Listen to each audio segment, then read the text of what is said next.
Christine Fitzgerald from Perfect Squares Tutoring. Today's question, if f of x, which is the square root of x plus 2, and g of x is g of x equals x cubed, find whether f of g of x is defined and also find whether g of f of x is defined. Now note that in those functions we were also given their domains. There and there.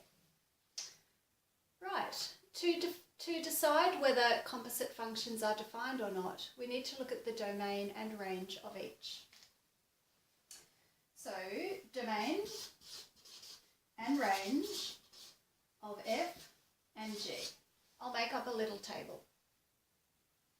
The domain of f, now here's f, its domain is -2 to infinity.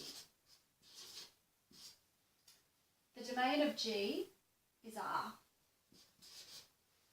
Now the ranges, you're going to need to picture the shapes of the graphs to get the ranges. So f of x is a square root function, move 2 to the left. So it's looking like that at -2, 0. So we've got the domain, that's all good, but the range is from 0 to infinity. Just from our knowledge of the shape of the graph. And the range of g of x. Now g of x is x cubed, so I also know the shape of that graph. The domain is R. Now remember, that's not the range. From the knowledge of the shape of the graph, we now can tell that the range actually is R as well. Okay, so firstly we will investigate f of g of x.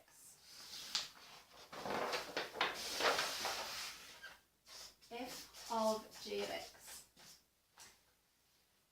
I want to compare the range of g of x to the domain of f of x. Now the range of g we just saw. The range of g is R and the domain of f is here. So the range of g is R and the domain of f is -2 to infinity. Now for this composite function to be defined, I need the range of g to be a subset of the domain of f. And we've got to decide whether that's true or not. Is this a subset of -2 to infinity? Or does this set of numbers totally fit inside or within this set of numbers? Well, this is all numbers, all negatives as well. This has a starting point. It doesn't go down to -3, -4. So it doesn't fit the whole of R into it. So no, it's not a subset.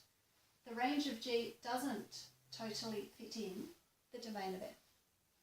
So therefore, this is not defined. The composite function f of g of x is not defined. Okay, and then we'll do part B. So this was part A, and now we want to look at g of f of x. So the range of f and the domain of g. The range of f, that was the square root function, that was 0 to infinity. And the domain of g, that was the x cubed function, that was R. Okay, does the range of f, or is the range of f, a subset of the domain of g? Right, does this totally fit within this set? It does, okay? R includes all of this and more. So it is a subset, and therefore we can say that g of f of x is defined. Not only is it defined, we've said that clearly, but we've got good quality working out to support it. And that's important, and that's where most of your marks will come from.